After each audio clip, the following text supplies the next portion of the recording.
Hi, welcome to my part 2 video of the GAiA web portal.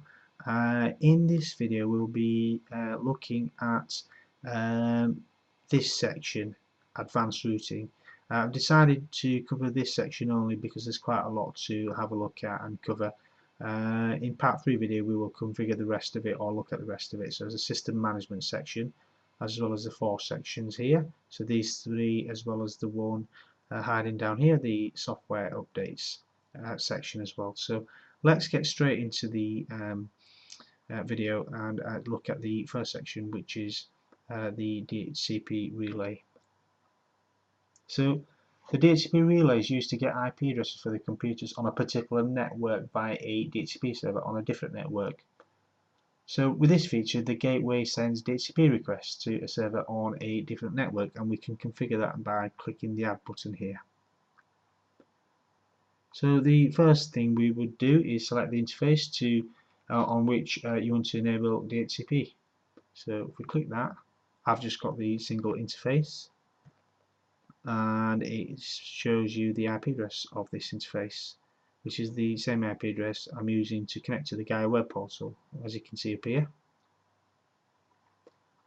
We can also specify a primary address, and what this is we would specify the IP address used as the DHCP router address if you have multiple IP addresses configured on the interface. So if this interface has multiple IP addresses, we'd configure the primary one we want to use here.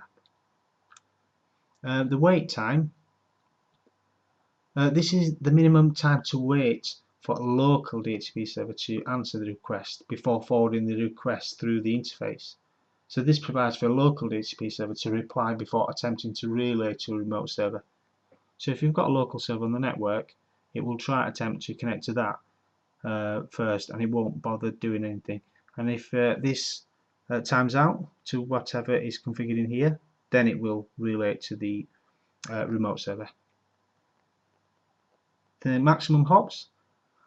So if the request cannot find the server, then a maximum hop would be wise to configure here, so that it may time out as well. So it's configured by default with 4. As you can see, it's in the slightly dim grey writing within here as well. So if you can change that by just specifying a number here, such as 5, or seconds in here, 60 seconds. And the final part is the relay. So we would specify the IP address of the DHCP server to which to forward the DHCP requests here. And that's it really, we're done on this section. So if I cancel these, we'll go to the next section, which is BGP.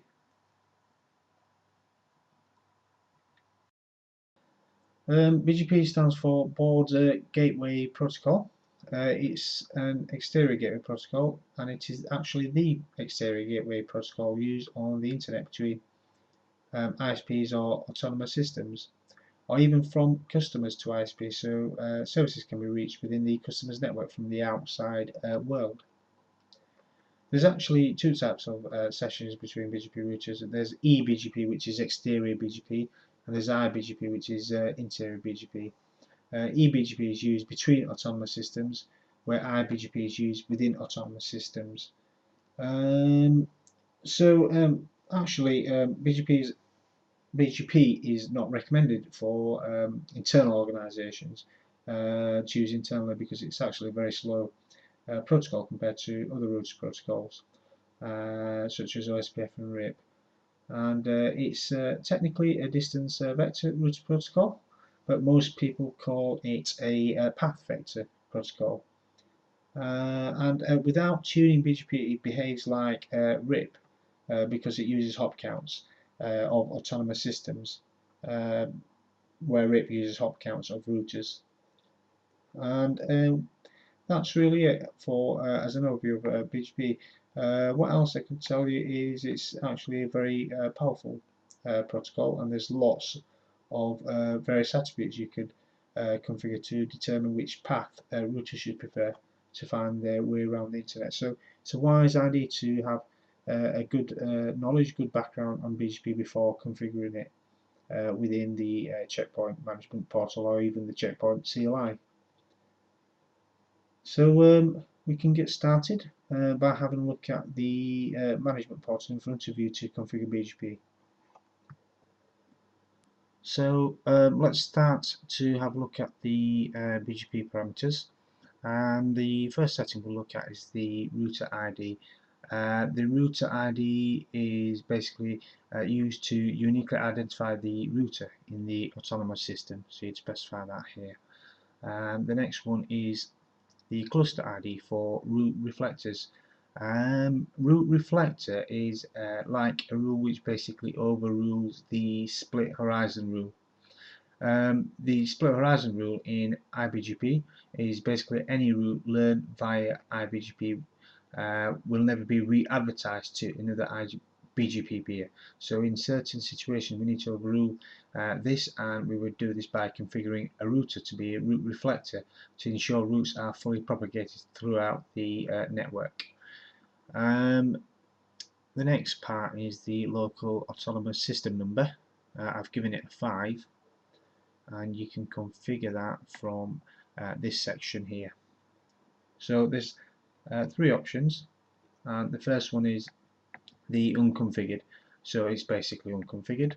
The next option is local autonomous system number, so you can specify a number between 1 and 65,535 there. And the next one is confederation, which goes into a few options within itself. Basically, confederation is breaking an autonomous system down into sub-autonomous systems using private autonomous system numbers, and this is to replicate routes correctly and also for manageability purposes. Okay, so what we can do is cancel this, and let's look at the miscellaneous settings within this section here. So the default MED, that's the multi-exit discriminator value, which is used to help external neighbours decide which of the available entry points into an autonomous system is preferred or are preferred. So a lower MED value is preferred over a higher MED value, and usually breaks the tie between 2 or more preferred paths. So it's basically used for path preference. The next one is the default gateway, and the default gateway is default route, which is generated when BGP peer is up, and this route has a higher rank than the default route configured in the static routing page. So basically it is advertising a default route over BGP.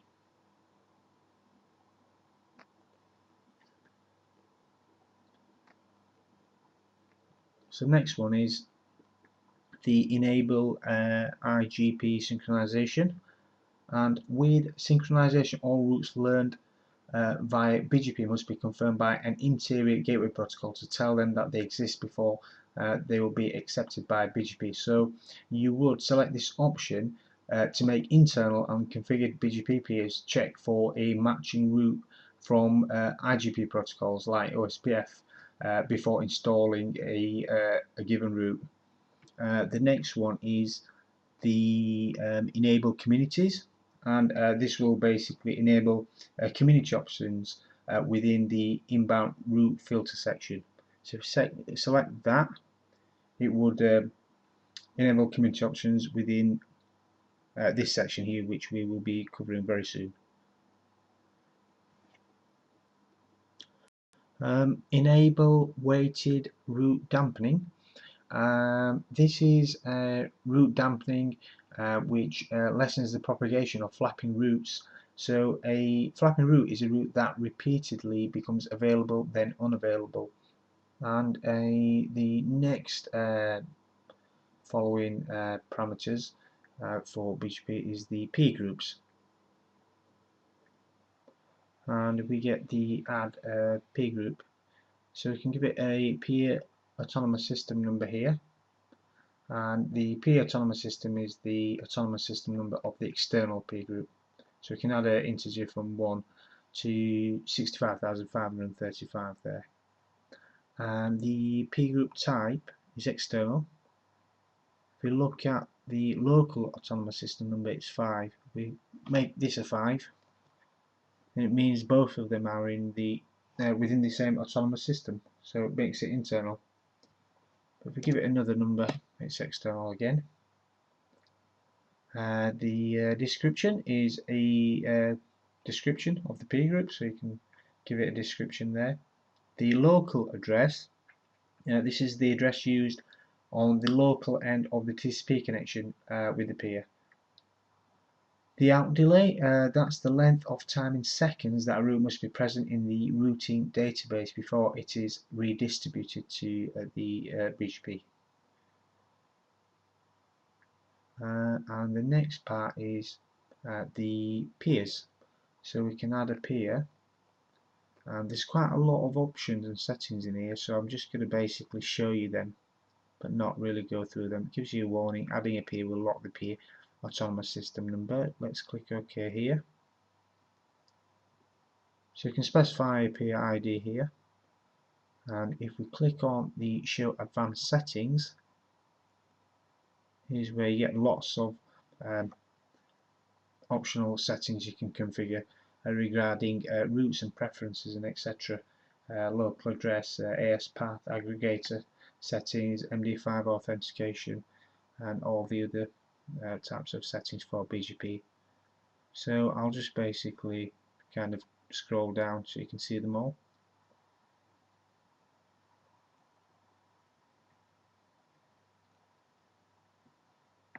And we'll cross this off. And we'll move on to IGMP. So I'll give you an overview of IGMP and then we can have a look at the settings. So IGMP is used for clients to signal they want to use multicast and join a group. In IP version 6 this is called Multicast Listener Discovery Protocol, and it's basically used to establish client memberships, in particular multicast groups, on a network. The mechanism of the protocol allows a host to inform its local router using host membership reports that it wants to receive messages addressed to a specific multicast group. So hosts declare what groups they're interested in, on which routers have to maintain that information, and this is done via IGMP. An example is when multicasting allows one computer on the internet to send content to multiple other computers that have identified themselves as interested in receiving the originating computer's content, such as streaming media on the internet. Okay, so what we can do is have a look at the settings. Just also to bear in mind, for IGMP to work you also have to configure a multicasting routing protocol such as PIM. I think PIM's on the list, so there it is. So PIM's the fourth one down, we'll cover that shortly. So if we click on add, and we can see the IGMP interface you want to enable IGMP on from here. The version, Checkpoint supports version 1, 2 and 3, and with version 3 it supports source specific multicasting, so that's a big enhancement. And I've not really looked at the majority of these settings, but I'll let you read the checkpoint guide. Query interval, that's the time interval used for queries sent by the query router. You've got some more settings within here. Local groups, which provides a mechanism to simulate the presence of local receivers for specific groups, and static groups provides a mechanism to simulate the presence of local receivers on interface. So I'll let you have a look at these and read more about the terminology of these. The last member query interval, that one is used to tune what is known as the leave latency. So I'm going to cancel out of here, now that you've seen an overview of the settings, and we'll move on to IP broadcast helper.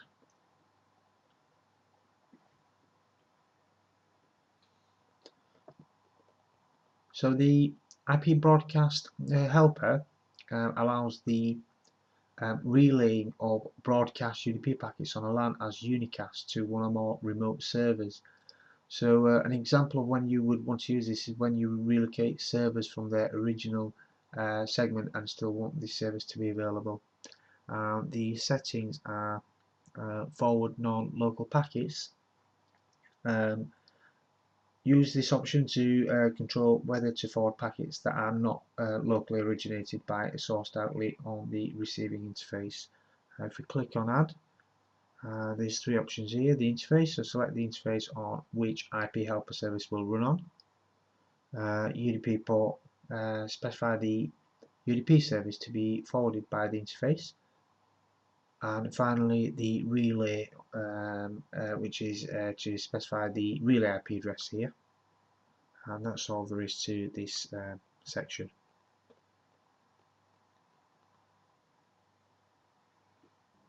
So to give you an overview of PIM, PIM routes multicast traffic for groups that may span wide area networks. It works well with all existing unicast routing protocols, and PIM supports the three modes, which are dense mode, sparse mode, and source specific multicast mode, but you can only enable one of these modes at a single time. In a real world scenario, I think of multicasting when a client wants to join a group, like tuning into a radio station or streaming media on the internet. So it's a one-to-many communication for those who want to actually receive it. And looking at the options, PIM protocol, you've got the three options here. The middle one, dense mode, this is a push technology which uses a flood and prune method of finding the receivers on the network. So dense mode assumes there are receivers on most subnets or even all subnets and does not really scale well because of the flood and prune method. Floods the network, and if they are not interested in the multicast feed, they will prune themselves off. So it's flood and pruning, and because it's repetitive, it's inefficient. The sparse mode, which is actually a pull technology, where dense mode was a push. And sparse mode requires the receivers to explicitly join the multicast tree before the multicast traffic is forwarded to them. As the name implies, this works better where the subnets are sparsely populated.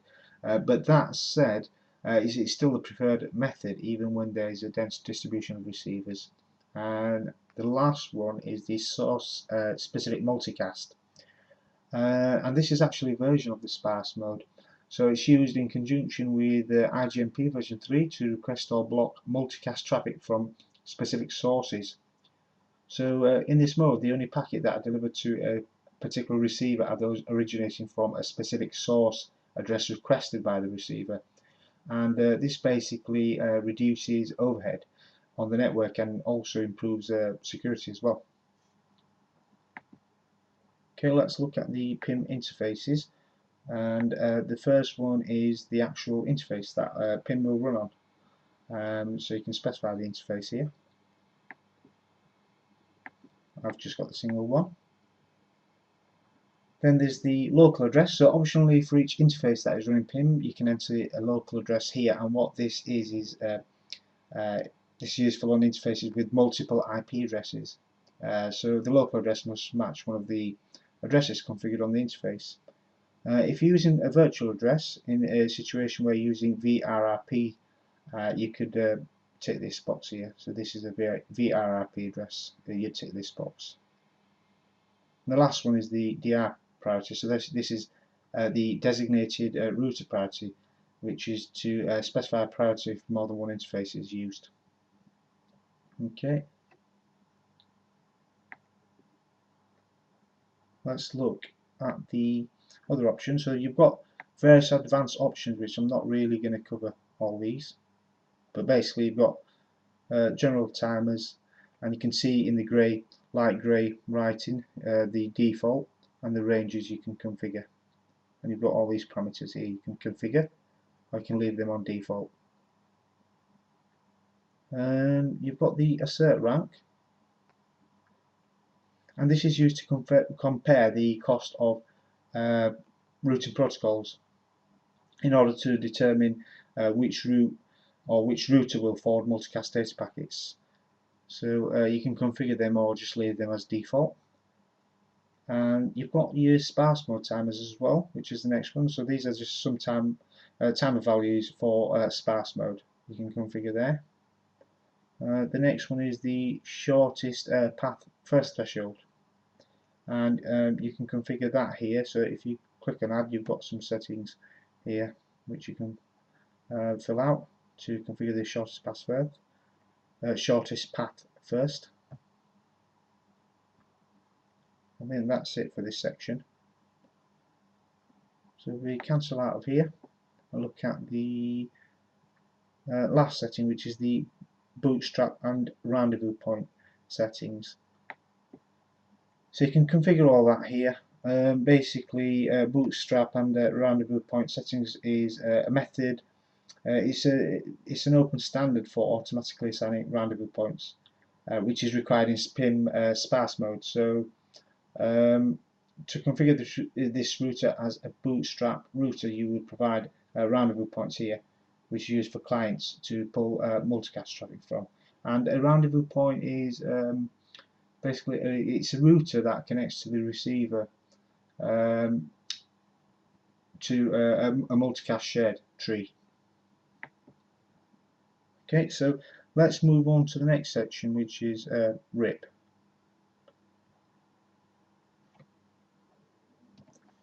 So to give you an overview of Routing Information Protocol, or RIP, it's an industry standard distance vector dynamic routing protocol, and it's used to exchange routing information with neighbor routers within a domain or autonomous system.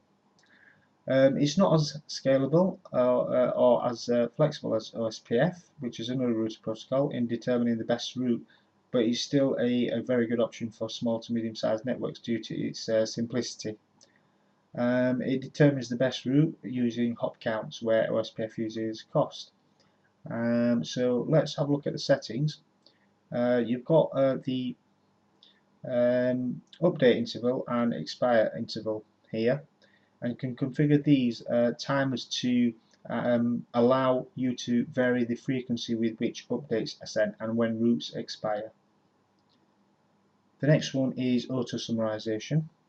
The checkpoint implementation of RIP version 1 supports auto summarization, so this allows the router to aggregate and redistribute non-classful routes in RIP version 1. So non-classful routes are anything other than the classful ones, which are the 816 and 24 in the 1918 addresses. Okay, so let's look at this section here, so the RIP interfaces. So you'd specify the interface on which RIP is enabled on from here. You can specify the version. So by default it's version 2, and there's key differences between 1 and 2. I'd suggest you Google them just to find out what the differences are. Oops. The metric. So this is the RIP metric to be added to routes that are sent using the specified interface, and the default is 0. Accept update. So this is whether RIP packets from other routers using this interface are accepted or ignored. Send updates, whether RIP packets should be sent by this interface. Virtual address. So GAiA spots the advertising of the virtual IP address of the VRRP virtual router. So if you tick that, you can use the virtual IP address. Transport. So you've got multicast and broadcast here, and multicast is you'd select this when you'd be using RIP version 2 packets, which should be multicasted on this interface, which is the default. And the broadcast one, select broadcast, which specifies that RIP version 1 packets that are compatible with version 2 should be broadcasted on this interface. And the final one is the authentication type. And if we have a look at the options, so you don't have to configure authentication between RIP routers, or you can use simple authentication, and finally you can use MD5 to make sure it's the authentication is protected on the wire. So that's it for this section. So if we cancel out of here, and we are done with RIP, so let's move on to OSPF.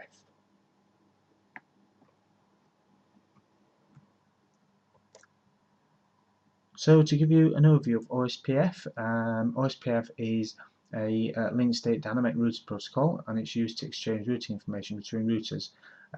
So it's more complex than RIP, but it's more scalable and efficient than RIP. And OSPF uses concepts of areas, virtual links, LSAs, and lots of other concepts within OSPF. So you should have a very good overview of OSPF before doing any configuration with OSPF. So let's have a look at the settings. So global settings, the root ID. This is to uniquely identify the router in the autonomous system. This I don't really know what it is. RFC 1583 compatibility, but the checkpoint guide says it's an implementation of OSPF, which is based on RFC 2178, which has fixed some looping problems. The SPF delay, this specifies the time in seconds the system will wait to recalculate the OSPF routing table after a change in OSPF topology. The SPF hold time, this specifies the minimum time between recalculations of the OSPF routing table. And the default ACE route cost, so default ACE stands for Autonomous System External, which specifies a cost for routes redistributed into OSPF as ACEs. And the route types, you've got type 1 and 2 here. And basically a type 1 route has a more accurate path in general, since it adds the cost on links inside the OSPF network, so the cost of the external links, where type 2 route only has the cost of the external link no matter how many links it passes through the internal network. So you've got two types, and it's to do with the cost of the links. One adds the cost and one doesn't. Okay. And finally you've got the graceful restart helper. This basically helps with route flapping. So let's look at the interfaces, and there's quite a few settings within here as well. So the first one is just to specify an interface and to configure OSPF on. You've got hello, dead and retransmit timers here, so you can configure those here. So the intervals to send hello packets, and the retransmission interval as well. OSPF cost, so this is which specifies the weight of a given path in a route. So the higher the cost you configure, the less preferred the OSPF route will be. So you'd configure that here. Just having a look around. So the election priority, this would specify the priority for becoming the designated router on this link. So OSPF has this concept of designated router and backup designated router, and I suggest you look at some Google articles on that to become familiar with it. Okay. Passive. So this mode enables the network associated with the interface to be included in the intra-area route calculation rather than redistributing the network into OSPF and having it as an ACE. Virtual address. So you could use the VRRP virtual IP address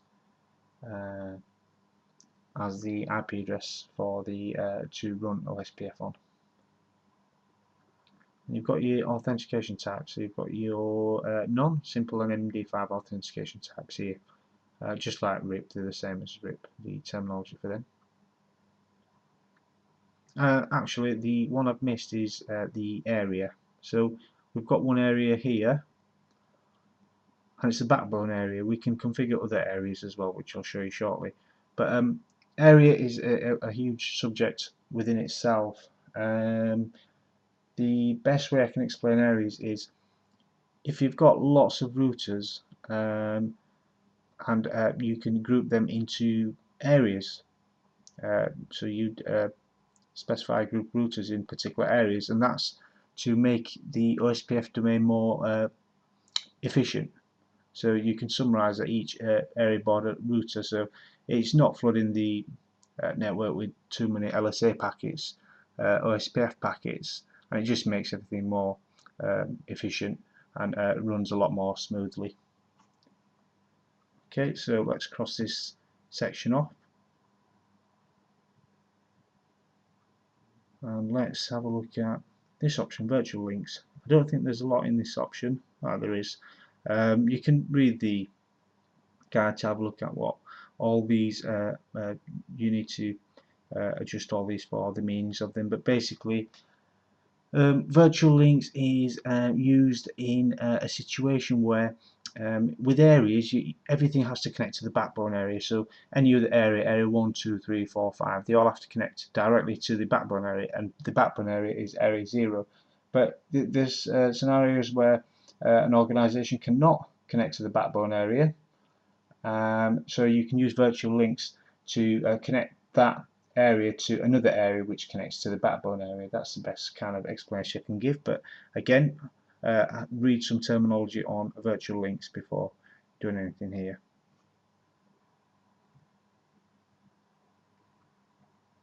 And the final one is areas.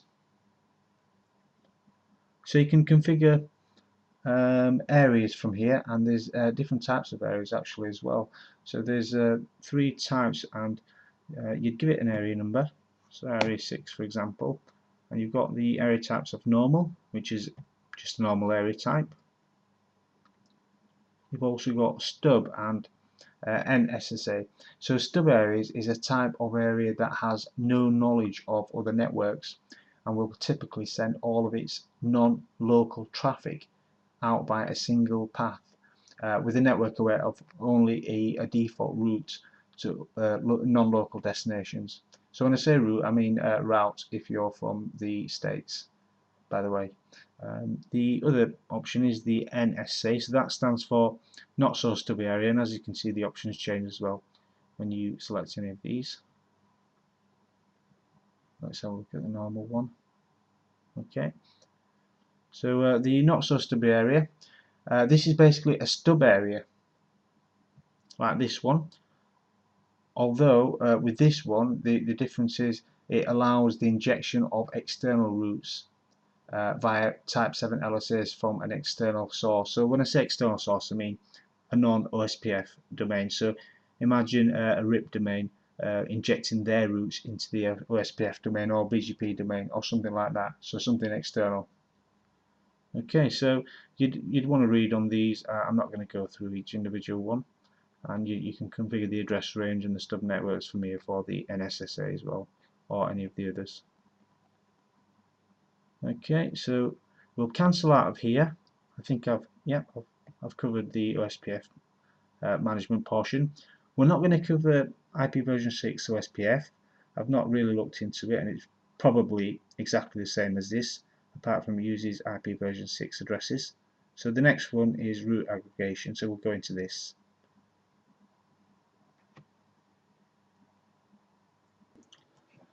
So route aggregation, which is also known as supernetting or route summarization, is a method for generating a more general route from a number of specific routes. So you would use this method to reduce the number of routes advertised for a given protocol, and so this action basically reduces the number of routes advertised. If we click add here, we could configure this. So here you could specify the address of a route that activates the aggregate routes if contributed by the protocol. Specify the subnet mask. The rank, the route system uses rank when there are routes from different protocols to the same destination. So for each route, the route from the protocol with the lowest rank is used. The weight is similar to the rank, but it's a second tiebreaker after the rank. And it selects routes going to the same destination, and the route with the highest weight is an active route and is installed in the kernel forwarding table and redistributed to other routing protocols. The AS path When this is selected, the AS path is truncated to the longest common AS path, and then you can finally specify your contributor protocols from here. So if we click Add, and we can specify a contributing protocol whose routes activate the aggregate route from here. So we've got all these options, and specify the IP address of the aggregated route being created here. The contribute all route, when this is selected, it lets any route contributed by the protocol activate the aggregate route. The subnet mask, so we'd specify subnet mask here, and finally the match type. If none is selected, it matches any route that equals the specified route or is more specific than the specified route, and if it's refined, that matches a route only if it is more specific than the specified route, and finally exact matches if it's exactly the same. Okay, so if we cancel out of here, and we can move on to the next section, which is inbound route filters. So using inbound route filters, we can create filters of prefixes that are accepted into RIP, OSPF and BGP from here. So OSPF and RIP are accepted by default. For BGP, no routes are accepted from a peer by default, so you must configure an explicit inbound BGP route filter to accept a route from a peer, and we can configure these from here. So you've got two here by default already within the settings, and this is for importing to OSPF. Routes is all routes and accepted by default, and that's same for RIP as well. Okay, so let's have a look at the options we can add. And the options we can add is the add BGP policy based on the AS path. I believe that's for using regular expressions, and the add BGP policy based on just the AS, and you can also add individual IPv4 routes. So I won't go into all these settings here, but just to show you the settings you need to configure or optionally configure. In particular, the local preference and the way are used to control routes and to prefer routes one from another. So the highest value wins in both of these attributes. So you can configure these as well. Let's have a look at the add BGP policy based on AS path as well. So here's the settings for that. And finally, we can just add an individual IPv4 route from here. So we can import it into either OSPF or RIP. We can specify the route. We can specify the match type. We can specify the action of accept or restrict, and give it a rank number. That's optional. Okay, so let's cancel that. Let's move on to route redistribution. Route redistribution, this is used for when you are injecting or advertising routes from one routing protocol into another routing protocol. So this is similar to route maps for an export policy. And actually with route redistribution, you can only configure this using the web UI. So usually you can do lots of things, more things within the CLISH than you can within the web management interface. But with this, you can only configure this within the web UI. That said, you can configure route distribution using the CLI using route maps as well. So if you go into CLISH, you can configure these properties using the route maps functionality. So let's have a look at the options. So here's the protocols you can redistribute. Let's just click on static to protocol. So the destination protocol we can specify. It shows the from protocol is static. Static route. You can specify the route here. And give it a metric, so the cost of the created routes in the destination protocol. Let's just look at another couple, OSPF, since it's the most popular one. So again, to protocol here, The from protocol is OSPF version 2. Specify the route, the match type, the action to accept or reject, and give it a metric as well. Now let's just look at another one. Let's go for BGP, and again here are the options for BGP. So let's cancel this and let's quickly move on to routing options. So here you've got various routing options. The first one is the equal cost path. So you can specify a value for the maximum number of equal cost paths that will be used when there is more than one equal cost path to a particular destination. So we've got 8 here at the moment. The kernel option, this is when a VPN tunnel is created. Route injection mechanism updates the local routing table of the security gateway to include the encryption domain of the VPN peer. So for the routes to remain in the kernel, you must configure this option, or just enable it. So you can just tick the tick box from here. The protocol rank, so by default they're all ranked. So OSPF is ranked with 10, RIP 100, BGP with 170, OSPF ACE routes 150. So if you've got more than one of these configured and you wanted to change the ranking, let's say you wanted to trust RIP over OSPF, and you'd adjust that and give it a lower rank number within here, so it's lower than the default of 10.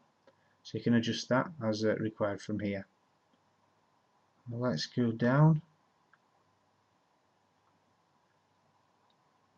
So you've got advanced routing options, and there's the single wait for clustering here, and this is using clustering environments, and if checked, it does not start the routing protocol if the cluster state is down. And then you've got the trace options. So you can enable trace options for log information about errors and events.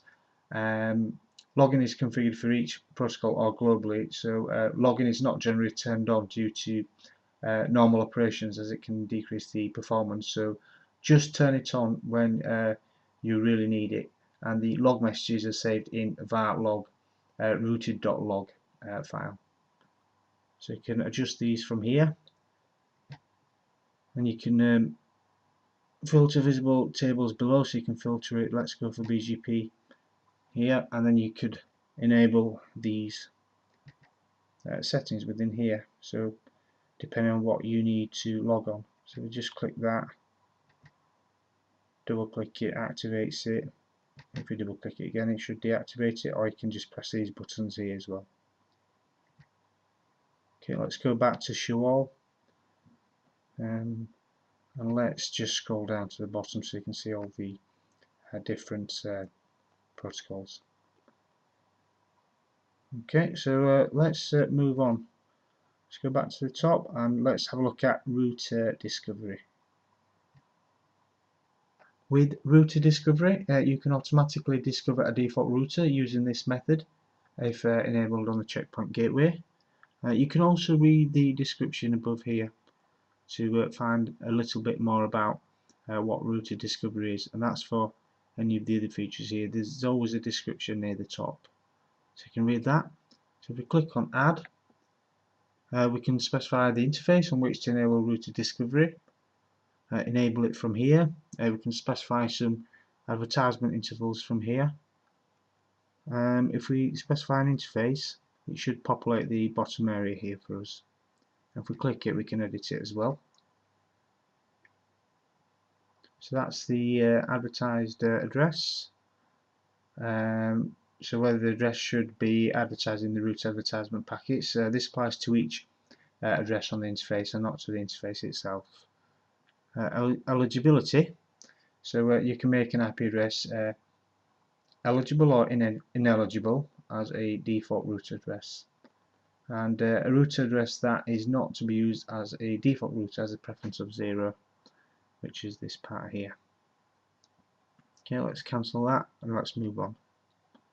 We're not going to cover IP version 6 router discovery. It's probably exactly the same as the router discovery portion, apart from it's using IP version 6 addresses. So let's move on to policy-based routing.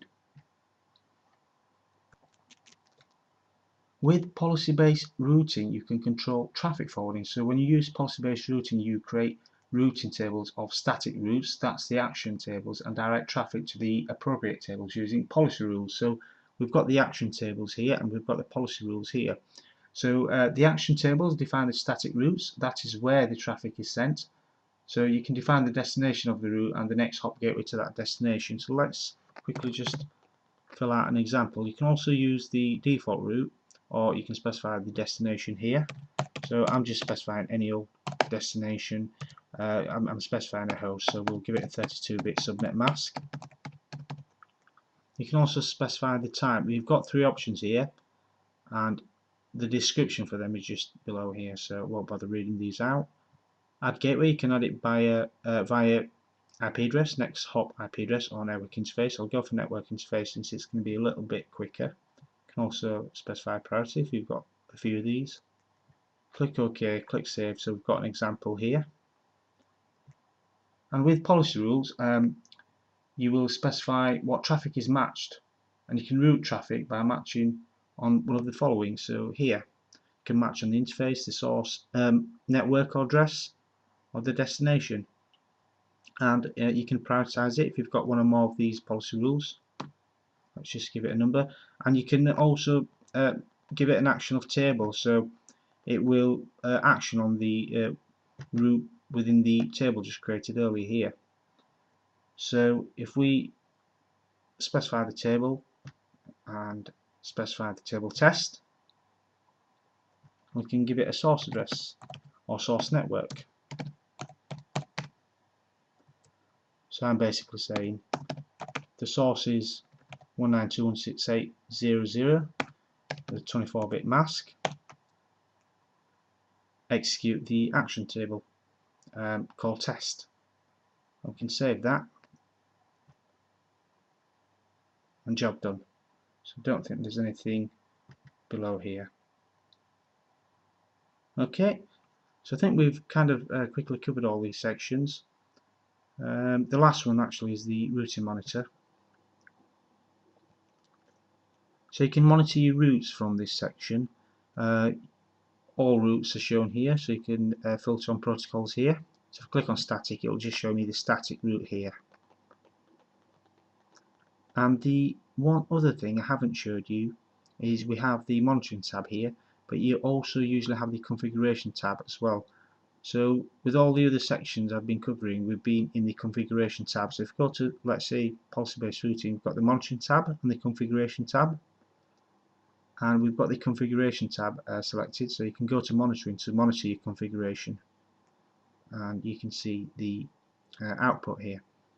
Let's go to another example. A good one is, I think routing options is a good one. So if we go to monitoring routing options, yeah, so you can look at your log files, and you can select your log files from here. You can specify the number of lines.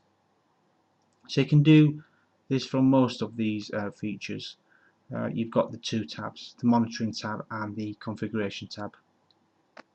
Let's click monitor just to show you what the interface looks like. BGP monitoring, so not much going on with BGP, probably because it's inactive, so it did say it's inactive. Monitoring for IGMP, again it's inactive, and so it's pretty much the same for all of them by the looks of it. Okay, so that's it for this video, and I'll be doing another video very shortly of the rest of the GAiA management interface.